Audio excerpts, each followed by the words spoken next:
하나님 말씀의 모습으로 이 시간에 성령 안에서 찾아오십니다. 그 성령님과 동행하며 그 말씀 안에서 응답을 누리는 놀라운 시간이 되게 하여 주시옵소서. 예수님의 이름으로 기도드렸습니다. 아멘. 천국잔치에 참여하라라는 제목을 가지고 말씀을 살펴보도록 하겠습니다. 한번 따라하겠습니다. 천국잔치에 참여하라. 이 지금 결혼식에 대한 얘기예요. 결혼식에 대한 얘기인데 제가 이 유대 문화권의 결혼식을, 유대 이스라엘의 결혼식은 아니고요, 비슷한 문화권의 결혼식을 실제로 참여한 적이 있습니다. 와, 정말 대단합니다. 돈이 좀 적은 사람들은 3일, 돈이 많은 사람은 일주일 정도 결혼식을 진행하는데요. 어마어마해요. 제가 이거 초청을 받아서 이제 그 결혼식, 비슷한 문화권의 결혼식을 갔는데 일단 신랑 신부가 헬기로 입장을 해요. 그렇게 부자가 아니에요. 그러니까 어느 정도냐면 선교사님 말로는 우리는 돈을 왜 모으죠? 노후하고 건물주가 되기 위해서 모으잖아요. 누가 그러더라고. 창조주보다 더 좋은 게 건물주라고. 그런데 이 사람들은요, 결혼식을 한번 하려고 돈을 모아요. 그리고 결혼식이 끝나고 나면 집안이 풍비박산하는 가정이 한두 개가 아니에요. 경제적으로. 그러니까 돈도 대출을 대부분 다 결혼식에 써요.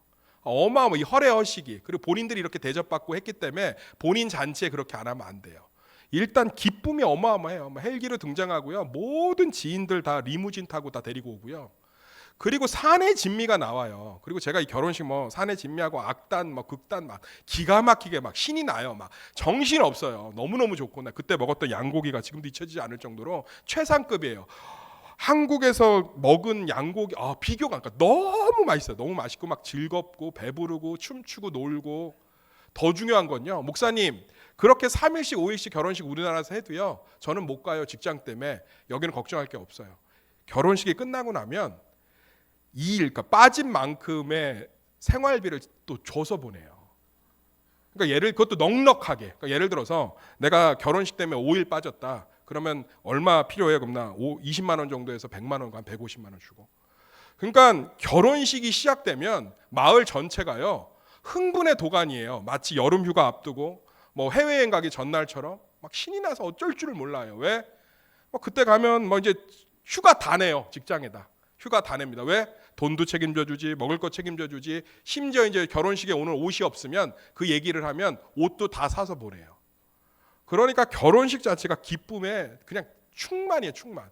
제가 거기를 선교사님이 한번, 목사님 정말 귀한 경험이라고 하더라고요. 자기 그렇게 선교팀 많이 이끌어도 이런 결혼식 목사님 참여하시면 아마 마태복음 25장 혼인잔치, 가나 혼인잔치나 이 천국잔치 이해하기가 쉬울 거예요. 얼마나 복된 경험인지 목사님 귀합니다 이러더라고요. 저 진짜 그때 너무너무 좋았어요. 그런데 아무나 오진 못해요. 반드시 연회장, 그 행사를 주관하는 가족들의 초청이 있어야만 올 수 있습니다. 그러니까 그 초청을 받은 사람들은 몇 주 전부터 신이 났어요. 월급도 주죠, 옷도 주지요, 먹을 거 주지요. 그냥 거기 가서 실컷 먹고 자고 놀면 되니까. 오늘도 그 얘기예요. 신랑이 오는 혼인잔치가 준비되어 있습니다. 그런데 이 혼인잔치 안에 미련한 자들은 그 기쁨에 참여하지 못하고 슬기로운 자들은 그 기쁨에 참여하고 있는 거죠. 그래서 오늘 말씀을 통해서, 이 비유를 통해서 우리 가운데 있는 하나님이 오심으로, 예수 그리스도가 오심으로 우리 가운데 주어진 그 놀라운 기쁨과 천국에 대한 그 소망을 마음껏 누리는 복된 말씀이 되기를 예수의 이름으로 축원합니다. 첫 번째로는요, 준비하는 자가 기쁨을 누릴 수 있습니다. 한번 따라하겠습니다. 준비하는 자가 기쁨을 누릴 수 있습니다. 3절에서 5절 말씀 다 같이 읽어보겠습니다. 3절에서 5절 시작. 미련한 자들은 등을 가지되 기름을 가지지 아니하고 슬기 있는 자들은 그릇에 기름을 담아 등과 함께 가져갔더니 신랑이 더디옴으로 다 졸며 잘세. 오늘 마태복음 25장 1절에서 13절에는 다양한 비유가 나와요. 신랑이 나오고 신부가, 처녀가 나옵니다. 그리고 등이 나오고 기름이 나와요. 이런 것들이 뭘 의미하는지 다양한 해석들이 있습니다. 저는 그 해석들을 다 존중해요. 그리고 그런 해석에 의한 설교들을 다 좋아합니다. 왜냐하면 그런 해석의 근거들이 다 있기 때문에 그래요. 근데 저는 오늘 예수님이 이 비유를 통해서 하고 싶었던 메시지, 그러니까 이 등이 뭐고 기름이 뭐고 뭐 신랑이 오는 건 재림이다 초림이다 뭐 신랑은 예수다 아니면 뭐 성령이다 뭐 다 좋아요. 저는 다 동의하고 맞는 얘기라고 생각해요. 그런데 오늘 그런 비유를 하나하나 해석하는 설교보다는 이 비유를 통해서 예수님이 하고자 했던 드러내고자 했던 주제 그건 뭐냐면 바로 기쁨은 준비를 통해서 누릴 수 있다라는 거예요. 여기 보면 5절 읽어보겠습니다. 5절 시작. 신랑이 더디옴으로 다 졸며 잘세. 많은 사람들이 13절만 기억을 하고 그런즉 깨어있으라 너희는 그날과 그때를 알지 못하느니라. 이것만 보고선 미련한 다섯처녀는 자빠져 자고 있었고 슬기로운 다섯처녀는 깨어있었기 때문에 신랑의 잔치에 참여했다라고 이해하는 분들이 굉장히 많은데 오늘 본문은 명확하게 얘기하고 있습니다. 신랑이 더디옴으로 다 졸며 잘세. 그러니까 어떤 기쁨이 오지 않고 우리 삶에 응답이 오지 않고 뭐 풍성한 행복이 오지 않아서 사람이 지치고 힘든 건 당연하다는 거, 믿음이 없어서가 아니라는 거예요. 그러니까 여기 보면 조는 것은 신랑의 잔치에 참여하고 못 참여하는 기준이 되지 못해요. 자격이 되지 못해요. 사랑하는 성도님들, 우리 삶 가운데 매번 기쁠 수 없어요. 매번 충만할 수 없고요. 매번 하나님의 응답이 넘치지 않아요. 때론 오늘 우리가 6월 주제곡 부른 것처럼 그 자리에서 주님을 찬양해야 되고 어렵고 힘든 상황 가운데 주님을 바라봐야 될 때가 있습니다. 우리 심령이 다 조는 것 같이 지칠 때가 있어요. 응답이 길고 신앙생활 해도 뭐 기쁨을 누리지 못하고 예배 생활 하는데 예배 때마다 막 임재를 느끼고 기쁨을 느껴야 되는데 그러지 못하고 어떻게 설득해서 주일 한번 데리고 왔는데 목사님 설교하는데 지루해하고 뭐 이런 거 보면 우리 가운데 막 기쁨이 빼앗기는 것 같아. 그런데 그렇게 조는 것 그것은 문제가 되지 않아요. 13절의 구절은 다른 의미입니다. 그러니까는 미련한 다섯처녀든 슬기 있는 다섯처녀든 다 잤어요, 안 잤어요? 다 잤다고 다. 예배 시간에 존다고 천국 못 가고 안 가고 문제가 아니에요. 다 잘 수 있어요. 잘 수 있다고. 그런데 중요한 건 뭐냐? 기름의 문제야, 기름. 기름이 있냐 없냐. 자, 3절 봅시다. 미련한 자들은 등은 가지되 기름은 가지지 않고 4절 슬기 있는 자들은 그릇에 기름을 담아 등과 함께 가져갔더니 그러니까 등도 다 있어요. 근데 뭐가 없다? 기름이 없다는 기름. 그러니까 준비되지 않았다는 거예요. 마태복음 25장 1절에서 13절은요. 딱 주제가 하나예요. 준비된 자들은 그 잔치에 참여하고 준비되지 않은 자들은 잔치에 참여하지 못한다. 이거 우리식으로 쉽게 설명할 수 있습니다. 따라합시다. 아는 만큼 누립니다. 사랑하는 성도님들, 우리는 신앙생활을 하면서 준비하는 신앙생활을 잘 갖지 못해요. 그래서 하나님의 기쁨을 온전히 누리지 못합니다.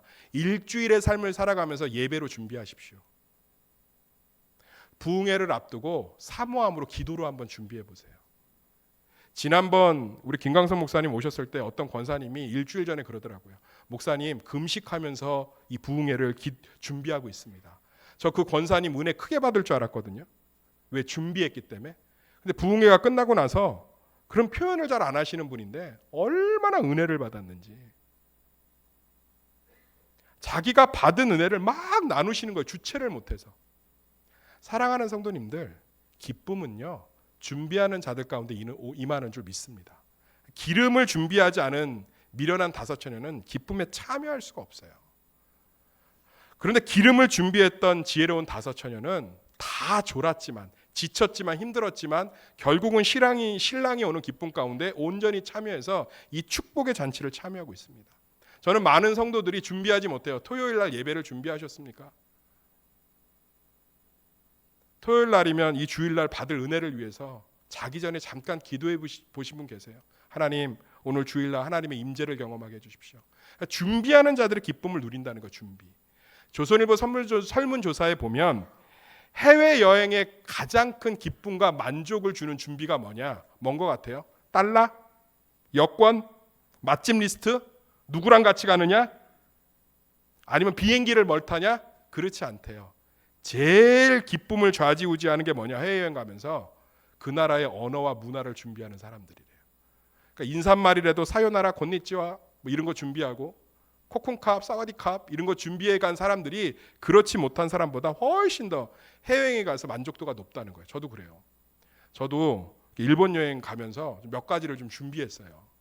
일본 노래도 좀 몇 개 준비하고 일본에서 밥을 먹다가 나도 모르게 일본 노래를 불렀어. 우사키 고이시 카노야마 고브나츠리시 카노카와. 근데 눈을 뜨고 났는데 주방 아주머니들이 내 주변에 모여 있어. 이 노래를 어떻게 하니?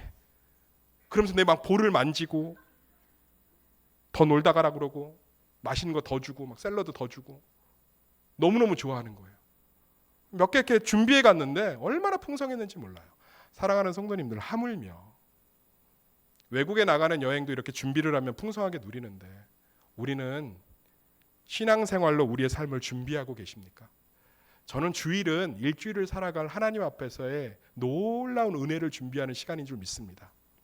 문제가 오면 기도의 자를 찾는 이유가 뭡니까? 그 문제 가운데 내 신앙이 흔들리지 않고 하나님의 소망을 굳건히 붙잡는 하나님 앞에서 준비하는 시간이에요.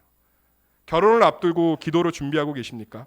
부흥회를 앞두고 사모하며 무릎으로 준비하고 계십니까? 예배를 오면서 그 차 안에서 정말 하나님에 대한 임재를 준비하고 계십니까? 말씀을 연구하고 말씀을 묵상하고 온전히 하나님의 말씀을 배우면서 내 신앙의 든든한 성장과 열매를 준비하고 계십니까? 서로 선교와 전도를 통해서 함께 하나님의 사역에 동참함으로 하나님의 크신 역사를 볼 준비를 하고 계십니까? 참 안타까운 것은 준비하지 못한다는 거예요. 졸 수 있다는 거예요. 깨어있지 못할 수 있다는 거예요. 그런데 준비하는 신앙이 없다는 거예요. 그저 닥치면, 그저 수동적으로 이끌려서. 그러니까 주일이니까 예배 가는 거고, 내게 주어진 일이니까 하는 거고, 정말 내게 닥쳐오는 사명이니까 하는 거고, 그것이 아니라 하나님에 대한 기대와 소망으로 정말 내 삶을, 내 신앙을, 내 사명을, 내 일주일을, 내 하루를 준비하고 계십니까? 새벽 제단을 꾸준히 쌓는 어떤 분이 저에게 그런 얘기를 하더라고요. 목사님, 새벽 기도가 나의 정성이 아니라 하루의 시작을 준비하는 내 마음의 중심을 드리는 시간이 되니까 참 하루하루가 의미가 있어집니다. 기쁨을 누리게 됩니다. 이런 고백들을 하는 것을 볼 수 있었습니다. 사랑하는 성도님들, 믿음으로 준비하고 계십니까? 준비하는 자가 기쁨을 누리게 될 줄 믿습니다. 우리는 이미 예수 그리스도 신랑 되신 예수님이 이 땅에 오심으로 말미암아 하나님의 나라가 우리 가운데 도래했습니다. 마태복음은 그 관점을 계속적으로 이어가고 있습니다. 예수 그리스도 신랑이 오심으로 우리는 잔치에 참여할 자격을 부여받았습니다. 좋을 수 있습니다. 그러나 준비하는 신앙을 갖고 계시길 소망합니다. 6월 14일 금요일부터 6월 16일 주일 오후 2시까지 세 번의 부흥회를 한번 이 강단에서 선언된 성령님의 음성을 듣고 기도로 준비해 보십시오. 놀라운 응답의 시간이 될 줄 믿습니다. 놀라운 은혜의 시간이 될 줄 믿습니다. 일주일을 예배로 준비해 보십시오. 이 주일이 첫 시작이잖아요. 세상 사람들은 월화수목금토일이라고 하지만 우리는 일월화수목금토라고 하잖아요. 이 일주일을 준비하는 시간으로 온전히 들여보십시오. 우리의 일주일이 기쁨으로 찰 줄 믿습니다. 직장을 출근하면서 새롭게 무엇들을 시작하면서 어떤 병원에 진단을 받으러 가면서 하나님께 온전히 무릎으로 기도해 보십시오. 그러면서 준비해 보십시오. 준비하는 자가 천국 잔치를 누리게 될 줄 믿습니다. 항상 신앙의 준비를 통해서 이미 우리 가운데 온 하나님의 나라의 잔치에 충만히 참여하는 성도들이 되시기를 예수의 이름으로 축원합니다. 두 번째로요, 빼앗기지 않는 것이 지혜입니다. 한번 따라하겠습니다. 빼앗기지 않는 것이 지혜입니다. 우리 8절에서 9절 말씀 다 같이 읽겠습니다. 8절 9절 시작. 미련한 자들이 슬기 있는 자들에게 이르되 우리 등불이 꺼져가니 너희 기름을 좀 나눠달라 하거늘 슬기 있는 자들이 대답하여 이르되 우리와 너희가 쓰기에 다 부족할까 하노니 차라리 파는 자들에게 가서 너희 쓸 것을 사라 하니라. 사랑하는 성도님들, 우리가 배운 것과는 좀 달라 보이지 않습니까? 아니, 기름이 떨어져서 그것을 달라고 하면 나눠줘야 돼, 안 나눠줘야 돼요? 나눠줘야지요. 야, 너랑 같이 잔치에 못 가는 한이 있어도 내가 그리스도의 사랑을 실천해서 나눠주리라. 이것이 성경 복음서에도 있지 않습니까? 강도 만난 자 다 제사장도 레위인도 지나가는데 아무 상관없는 사마리아인이 그의 상처를 감싸고 여관에 데려가서 돈을 더 주면서 나중에 치료했을 때 병원비 더 들면 더 줄게 이러면서 그를 도와주는 것들을 예수님이 칭찬하지 않았습니까? 근데 오늘 보세요. 얼마나 차가운지. 오늘 연극영화과 친구가 왔으니까 제가 잠깐 연기해 볼게요. 야, 기름이 떨어졌어. 나 좀 나눠줄 수 있니? 그랬더니 슬기로운 처녀들이 뭐라고 하는 거예요? 안 돼. 우리와 너희와 쓰기가 다 부족하니까 가서 사. 절대로 나눠줄 수 없어. 되게 차가워 보이죠? 그런데 사랑하는 성도님들, 진짜 소중한 것은 나눌 수가 없는 거예요. 밥은 나눌 수 있어요. 돈은 나눌 수 있습니다. 그런데 배우자에 대한 사랑은 절대로 나눠서는 안 돼요. 그래요, 안 그래요? 내가 한 아내의 남편이고 한 남편의 아내인데 다른 남자에게 내 사랑을 나눠준다? 다른 여자에게 내 사랑을 나눠준다? 지금 우리 그 모 기업의 세기적 이혼 소송 때문에 얼마나 뉴스가 나오고 있습니까? 저는 참 가슴 아프더라고요. 사랑하는 성도님들, 사랑은 나누어 줄 수 없는 거예요. 배우자에 대한 사랑은. 세상에 진짜 소중한 건 나눌 수가 없어요. 돈은 나눠줄 수 있죠. 목사님 5천 원만 주세요. 아, 줄 수 있어요.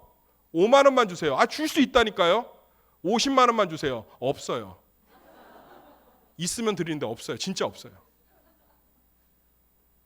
그런데요, 솔로몬의 재판에서 나온 것처럼 자식은 두 동강 낼 수 없어요.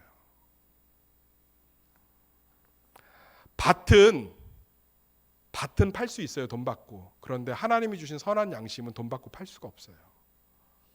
지금 오늘 그 얘기예요. 슬기로운 자들은 소중한 것을 빼앗기지 않았어요. 나눠주지 않았다고 우리에게 믿음은, 우리에게 신앙생활은, 우리에게 예배는, 우리에게 교회는, 우리에게 기도는, 우리에게 말씀은 언제든 팔아버리고 언제든 나눠줄 수 있고 언제든 가져가게 내놓을 수 있는 웰컴 캔디가 아닌지. 웰컴 캔디는 얼마든지 나눠줄 수 있지만 신앙은 나눠줘서는 안 됩니다. 내 주머니에 있는 동전은 얼마든지 빼앗길 수 있지만 신앙은 절대로 빼앗겨서는 안 됩니다. 그것을 성경은 지혜 있다 하고 그것을 빼앗긴 자들을 미련하다고 얘기하고 있습니다. 1907년 충남 금산교회에 조덕삼이라는 사람이 있었습니다. 이 사람 굉장히 금산에서 유명한 양반이었고 지주였어요. 그의 마부였던 이자익이 같이 예수를 믿고 교회를 등록해서 다녔습니다. 제가 이렇게 검색해 보니까 마부라는 그 직업이 굉장히 비천한, 그러니까 이 집에 조덕삼 성도의 그 집에 고용되어 있는 노비예요, 노비. 그런데 3년 뒤에 장로 투표가 있었습니다. 장로 투표에서 누가 됐을까요? 조덕삼이 떨어지고 이자익이 되었어요. 교인들이 술렁거리기 시작했습니다. 어떡하냐고 다 난리를 쳤습니다. 조덕삼이 그때 일어나서 이렇게 얘기했습니다. 이 결정은 하나님이 내리신 결정입니다. 우리 금산교회 교인들은 참으로 훌륭한 일을 해냈습니다. 저희 집에서 일하고 있는 이자익 장로는 저보다 믿음이 훨씬 더 좋습니다. 나는 교회와 하나님의 결정에 순종하고 이자익 장로님을 받들어 열심히 교회를 섬기겠습니다. 이는 양반의 체면은 뺏길지언정 자기 안에 있는 신앙의 가치는 빼앗기지 않았습니다. 이 조덕삼 씨도 그 다음 연도에 장로가 됐습니다. 얼마나 이분의 이야기가 선교사들과 목사님들을 통해서 전국교회에 펴졌는지 반상의 구분이 예수님의 교회에서도 명확했던 한국교회가 이게 다 깨지기 시작했어요. 다. 조덕삼 장로도 저렇게 하는데 우리도 그렇게 하자 이래서. 그래서 그때부터 한국교회는요, 양반 쌍놈 할 거 없이 다 함께 예배를 드리는 놀라운 일이 벌어집니다. 저는 천국에서 가장 많은 칭찬을 받는 장로가 조덕삼 장로님이라고 생각합니다. 사랑하는 성도님들, 우리가 왜 신랑의 잔치에 참여하지 못하냐고요? 빼앗기고 있기 때문에 그렇습니다. 미련한 자들이 슬기는 자들에게 이르되 우리 등불이 꺼져가니 너희 신앙을, 너희 기도를, 너희 예배를, 너희 섬김을, 너희 교회를, 너의 선교를, 너의 전도를 좀 나눠달라 하거늘 슬기 있는 새소망교회 성도들이 대답하여 이르되 우리와 너희가 쓰기에 다 부족할까오니 차라리 파는 자들에게 가서 너희 쓸 것을 사라. 나누어 줄 수 없다. 믿음을 지키십시오. 신앙을 지키십시오. 그 소중한 예수 그리스도께서 생명을 바쳐서 우리 가운데 허락하신 그 놀라운 기름된 그 놀라운 충만과 평안이, 그 신앙이 우리 가운데 기쁨이 될 줄 믿습니다. 마지막으로 세 번째, 성령의 인도를 따라 살아야 합니다. 한번 따라하겠습니다. 성령의 인도를 따라 살아야 합니다. 우리 10절에서 13절 말씀을 천천히 읽겠습니다. 시작. 그들이 살아간 사이에 신랑이 오므로 준비하였던 자들은 함께 혼인잔치에 들어가고 문은 닫힌지라. 그 후에 남은 처녀들이 와서 이르되 주여 주여 우리에게 열어주소서. 대답하여 이르되 진실로 너희에게 이르노니 내가 너희를 알지 못하노라 하였느니라. 그런즉 깨어 있으라. 너희는 그날과 그때를 알지 못하느니라. 우리 이 말씀이 굉장히 무섭고 어려운 말씀처럼 보일지 모르겠지만 사실 우리는 예수 대신 신랑 안에 있는 참된 신부들인 줄 믿습니다. 그 잔치에 초청받은 자들인 줄 믿습니다. 그래서 성령께서는 날마다 우리의 기름들이 채워지게 돕고 있다는 거예요. 그런즉 깨어있으라. 너희는 그날과 그때를 알지 못한다는 것은 섣불리 우리의 미래와 모든 상황들을 예측하지 말고 매일매일을 성령의 인도함을 따라 살라는 하나님의 말씀입니다. 이 비슷한 것이 사도행전 1장 7절에 나와 있죠. 예수님이 승천하시고자 할 때 제자들이 묻습니다. 우리 언제 왕돼요? 우리 언제 장관 됩니까? 예수님이 약속한 부활이 일어났는데 우리 언제 장차관 됩니까? 라는 한심한 질문을 했을 때 예수님이 이렇게 얘기합니다. 8월 12일 날 너희들 장차관 될 거야. 그렇게 얘기하지 않으시고요. 때와 시기는 아버지께서 자기의 권한에 두셨으니 너희가 알 바 아니요. 오직 성령이 너에게 임하시면 너희가 권능을 받고 예루살렘과 온 유대와 사마리아와 땅끝까지 이르러 내 증인이 되라. 사랑하는 성도님들, 우리 언제 신랑이 올지 모릅니다. 언제 응답이 일어날지 몰라요. 우리는 언제 기쁨이 회복될지 모릅니다. 언제 우리가 이 문제로부터 자유로울지 몰라요. 언제 예수님이 재림하실지 모릅니다. 그래서 우리는 날마다 우리 가운데 기름을 주시는, 날마다 우리의 기름 되신 성령의 인도를 따라서 묵묵히 준비하는 신앙을 살아야 합니다. 성령께서는 날마다 우리 가운데 준비시키십니다. 말씀을 사모하게 하고 예배를 사모하게 하며 서로를 용서하게 하고 서로를 이해하게 하며 하나님을 더욱더 사랑하게끔 또 기도의 자리를 사모하게끔 우리를 인도하고 있습니다. 그 성령님의 음성을 날마다 들으며 모든 때는 하나님께 맡겨놓고 그 기름을 부어주시는 하나님과 소망을 나눈다면, 그 하나님의 성령의 인도함을 받는다면 우리는 날마다 신랑 되신 예수님이 오신 것을 누리는 그 축복의 사람들이 될 줄 믿습니다. 이것을 기가 막히게 표현한 책이 있어요. 존 버년의 철로역정입니다. 제가 존 버년의 철로역정의 이 부분을 한번 읽어드리겠습니다. 꿈속에서 보니 해석자는 크리스찬의 손을 잡고 또 다른 방으로 들어갔다. 그 방에는 벽난로가 있었는데 불이 활활 타고 있었다. 머릿속으로 한번 상상해 보세요. 방 안에 벽난로가 활활 타고 있습니다. 한 사람이 벽난로 옆에 서서 그 불길을 끄기 위해 많은 물을 끼얹고 있었다. 그러나 불은 꺼지기는커녕 점점 더 높이 그리고 더 뜨겁게 타오르는 것이었다. 크리스찬이 질문합니다. 이것이 무슨 뜻입니까? 그러자 해석자가 이렇게 얘기합니다. 이 불은 사람의 마음속에 있는 하나님의 은혜와 성령을 의미합니다. 불에 물을 끼얹어 꺼트리려고 노력하는 자는 마귀인데, 세상인데, 사단인데 그럼에도 불구하고 불은 점점 더 새차르게 타오르고 있습니다. 그 이유가 궁금하지 않으십니까? 그러자 크리스천이 대답합니다. 너무너무 궁금합니다. 그러자 해설자가 크리스천의 손을 잡고 그 벽난로의 뒤로 데려갑니다. 그 뒤에서는 벽난로 가운데 끊임없이 기름을 붓고 계신 그리스도 예수가 서 계십니다. 그러면서 해설자가 이렇게 얘기합니다. 이분이 바로 그리스도 예수십니다. 인간의 마음속에 이미 넣어준 하나님의 은혜를 보존하기 위해 끊임없이 기름을 부어주고 계신 것입니다. 이렇게 하심으로써 마귀와 세상이 아무리 성도의 삶 속에 있는 기쁨과 은혜를 없애려고 수단 방법을 가리지 않고 날뛰어도 사람의 영혼은 변함없이 자비로우신 은혜를 누리게 되는 것입니다. 지금도 우리 안에 계신 성령께서 날마다 우리를 인도하고 계십니다. 이번 부흥성회 말씀 사경에 성령의 인도함을 따라서 기도로 한번 준비해 보십시오. 그 말씀이 우리의 문제를 산산조각 내고 그 집회를 통해서 우리의 심령이 새롭게 되며 그 말씀을 통해서 우리의 가족이 구원을 받고 그 예배를 통해서 우리의 문제가 해결되는 놀라운 기적과 능력을 경험하게 될 줄 믿습니다. 말씀의 결론을 맺겠습니다. 이소부와의 개미와 배짱이 이야기가 나옵니다. 그것이 저에게는 오늘 말씀의 결론입니다.